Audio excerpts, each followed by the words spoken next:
Welcome, ladies and gentlemen. I'm still sick, that's why I'm not recording videos. I just kinda got my voice back, mostly. I probably still sound like shit. But, two things on it. I thought I would not do a third video. To be honest, I thought I would not do a second video, but... I'm gonna be doing this video on Always Online. Because I think there will be no much information more on it, so I can finalize that. And since I'm sick, I'm gonna be probably doing this out of character. Now, let's really talking about the Always Online. What is the real benefit of it? There is a lot of people who are putting the benefits, and that's the thing. In the end, you need to outweigh the pros and the cons. And before anyone asks, my opinion is no, the Always Online is not good. It's not gonna help many people. My overall opinion is because there is one thing. People saying the Always Online will help against piracy. Yes, will. And will help against people cheating the system. And yes, it will. But in my opinion, that still penalizes more the legit player and the paying customer than does penalize the cheater or the pirate. The pirate will stop and go to the next game. The cheater will not even bother if the problem exists. And let's be honest, life finds a way. There is still hackers, there will be still hackers, they will still utilize cheats, they will still utilize things, they will do that on PvP, they will do that on whatever mode they want. And the only fact is probably some people utilize that as a methodology to get money. Because yes, there is, for example, hacks for sale on many sites where they advertise, they sell the hacks, and that's the thing. You now creating a gray market in the case of hacking. Now let's strip down to the two issues. The first one, it's going to be the cheating issue. So, what about cheating? That's a good question. Many people are questioning, well, cheating is always bad, so why are we complaining about? I am from the point of view then, if you're doing on a single player environment without any, on your own single player game, or depending on the fact, very depending on a co-op stance, in a way then will not damage or interfere on anyone else's enjoyment of the game, it's fine. You don't, there is no other problem. Remember, in the old days, cheating come from developer codes, God mode, no clip, and stuff like that. Nowadays, you need to pay for it. Rage 2 is a great example, and one Ubisoft bring another big example for the table. The entire economy of the game, it's gonna be server side, not client side. For a very crude explanation of that is what going to determine what is dropped to you in terms of currency, items, XP, ammunition, or whatever. It's not gonna be on your game. It's not gonna be on your hard drive. It's not gonna be on your SSD. It's gonna be on the Ubisoft server. So, let me go on the 2 points here. The if and then what is we have now.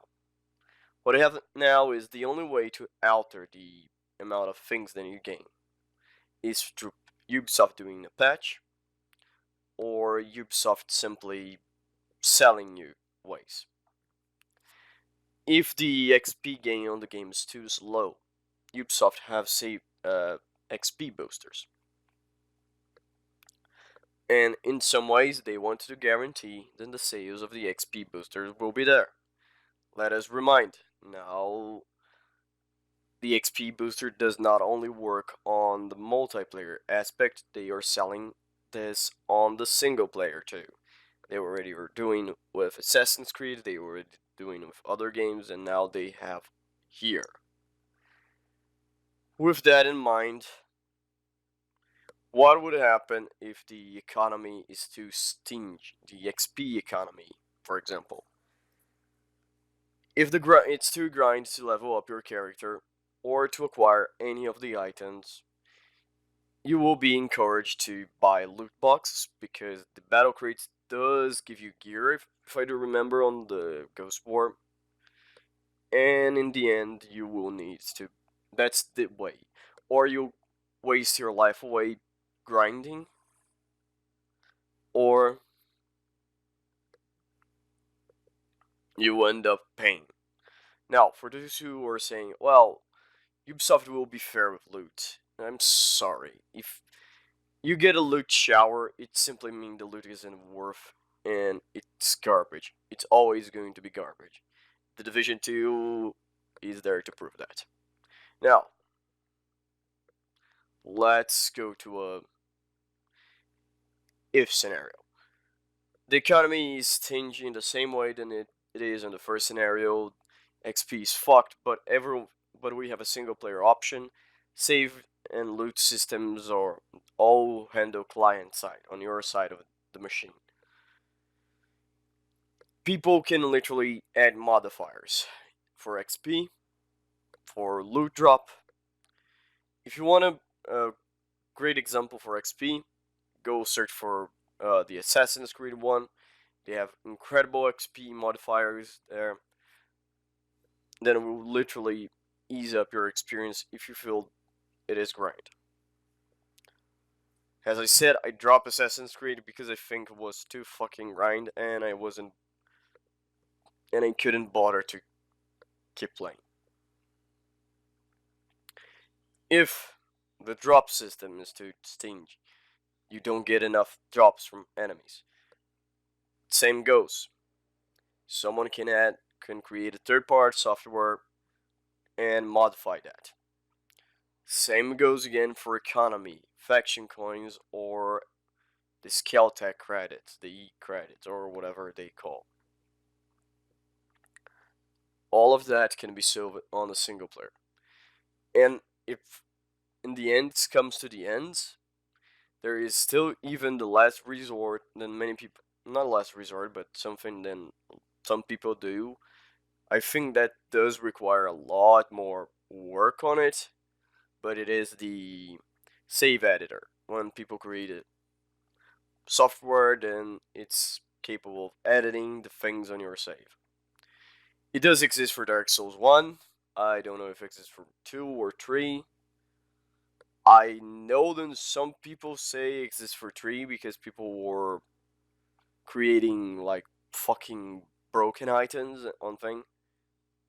And that's the thing. For the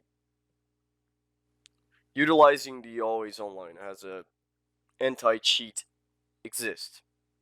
But the fact is, in my opinion, it does still punish the legit player. Because the legit player who wasn't aware, who wouldn't cheat anyway, now have to face the disconnects with rubber banding, downtime for maintenance, downtime for updates, downtime for any other reason beyond his control. So, in the end, it's still gonna be a problem. In the end, you just start that fucking lovely marketing we have on Diablo 3, and then people are selling item sets, and that's not a fucking joke. Power leveling and all of those fucking things that we already know that exist on MMOs, on RP, on MMOs, on any fucking thing, they do exist. Hacks still does exist. People still sell those. Just Googling. It's not gonna be. Just do a Google search. It's not gonna be very difficult for you to find some. Now, the second, the piracy argument. The against argument is the same. The paying customer will suffer more, mostly because some people who want to buy and play offline, they will not be able to, because the game is always online. They will suffer from disconnect, downtime, and all yada yada yada. All that I said before. While the pirate, well, he's gonna pirate other games. There you go. On the overall, it's that same thing. Ubisoft is in a way to not down their sales on XP boosts and not give away sales because piracy. They are simply handicapping their own players. They are creating barriers to their own consumer. There you go.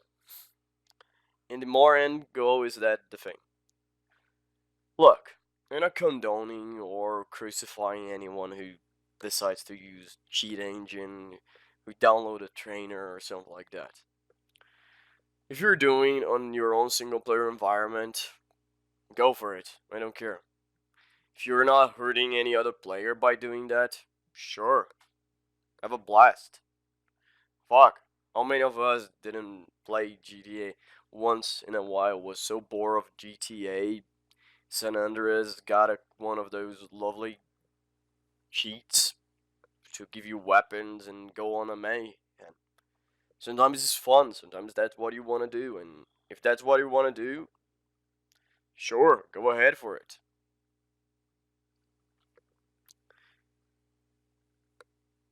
Now for the pirates, I'm not gonna deny, I never will condone piracy. I think it sucks, mostly when there is a lot of people who are putting their sweat and tears on a game and people are getting for free. If the game is not intended to be free. You know what I mean, but you get the point. It does suck, but I don't think this is the better way to solve the problem. Game New, I think it was Game New, once said then the best way to combat piracy is to offer a better service. And always online, it's never a better service. And I think in the end, the people who would pirate this game at this point, they will just not buy it. So they will just move for the next game. There's a lot of there's a fair amount of games coming on a daily basis, so I don't think they are out of choices. So yeah, go on ahead. In the end, those are the two points. The always online, the biggest argument. All the pros are people will not cheat and there will be less piracy. On the the downside, the ground floor, this is the thing. This is why they're doing all the other things like share progression, the loot system, and things who are created this way are created to excuse or support the always online system. I'm not gonna lie, I still don't believe in that it is a good thing. And we always see people in games doing this. Always online is necessary. We need the always online economy. We need the always online for features and stuff like that.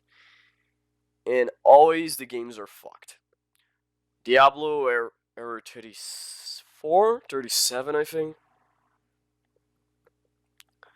was an example. And even if Blizzard kept saying that Diablo needs to be always online, they still penalize the PC player base with the always online connectivity, but the console one, you got offline. And yeah, for the cheating and hacking, you still have power leveling, you still have gold farmers, you still have set farmers, you still gonna have all of those. I don't know if Destiny has those because I don't play Destiny, but probably. For the Division, you still have people selling hacks on the internet, selling wall hacks, selling bots. People were utilizing multiple consoles to locking stands, dark zone, the entire dark zone for a day, and like literally getting points on the dark zone. It's completely a shithole. the two arguments end up falling apart. For example, Maxis said that they need the always online for things and on Sin City, and turned out they didn't. They were only using that to secure early sales. That's the reason. In the same way that the Novo doesn't solve piracy, one day or another they will be cracked. This does not solve cheating. It secured the first batch of XP boosters and something like that, but will not secure it forever.